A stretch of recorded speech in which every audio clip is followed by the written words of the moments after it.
This week, Avraham Avinu is visited by 3 malachim dressed up as Arabs.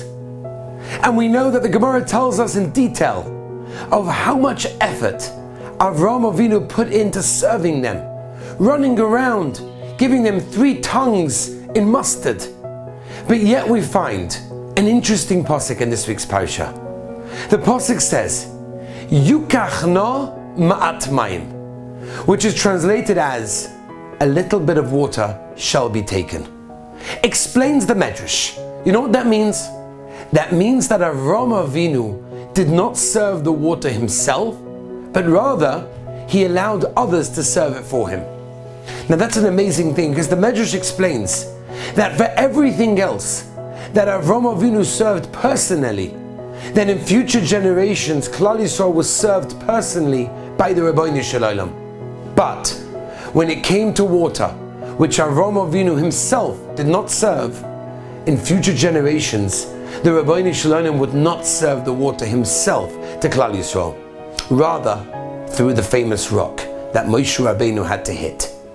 Says Rabbi Yaakov Galinsky, the famous Maggid, make a calculation. Can you imagine if Avraham Avinu would have served the water himself? What would have happened? Then there never would have been a rock that Moshe Rabbeinu had to hit, which means there would have been no reason that Moshe Rabbeinu would have been denied access into Eretz Yisrael. Moshe Rabbeinu would have come into Eretz Yisrael, built the Beis HaMikdash, and the Beis HaMikdash would never have been destroyed. From what? From one small action. From the fact that Avraham Avinu himself didn't serve the water. They got the water, just not through Avraham Avinu. But from the small act that he allowed others to do it, changed the course of history. Wow. I want to tell you an amazing story. There was a guy sitting in Koilel, and he decided the time is ripe to go out into the world and to change communities around the world. He decided to become a Kiruv rabbi. And he looked for a community in the middle of nowhere that he could change, and he found such a community. And they had no orthodoxy whatsoever. It was more of a reform place, but they were open to everything. And he took an interview, and they invited him for Shabbos. He gave speeches. He had the place unbelievably spellbound. And they were so excited, they sat with him and they said, we'd like to offer you the job even though we're not so orthodox, and you are, but still, we like everything you're coming to offer, the youth programs, all the ideas of the lectures, all the things that you're going to do and bring in the community, we want. And he said, no problem. I would love to be part of this community, but I have one request. My one request is, I need a mechitza.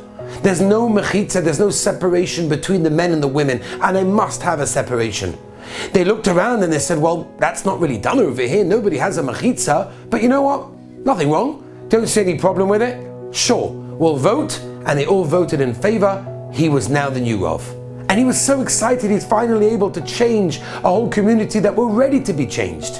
And then the next morning he gets a phone call. I'm so embarrassed to tell you, but the president of the shul voted against the mechitza. He won't allow it. Nothing to talk about. The Rav couldn't believe it. What was so bad? He said, I want to meet the president myself. Sure, no problem. He made an appointment and he met the president and he said, tell me, why are you so against a mechitza in shul?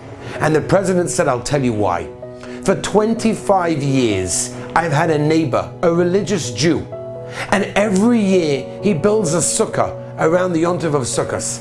In 25 years, he's never invited me to join him in his sukkah. If this is what from Jews are all about, I want nothing to do with it. The Rav didn't get the job, and the community was unfortunately never changed. It's those small actions that we do that we don't even realize that can change worlds. Have a wonderful Shabbos. To listen to more by Rabbi Avi Wiesenfeld, visit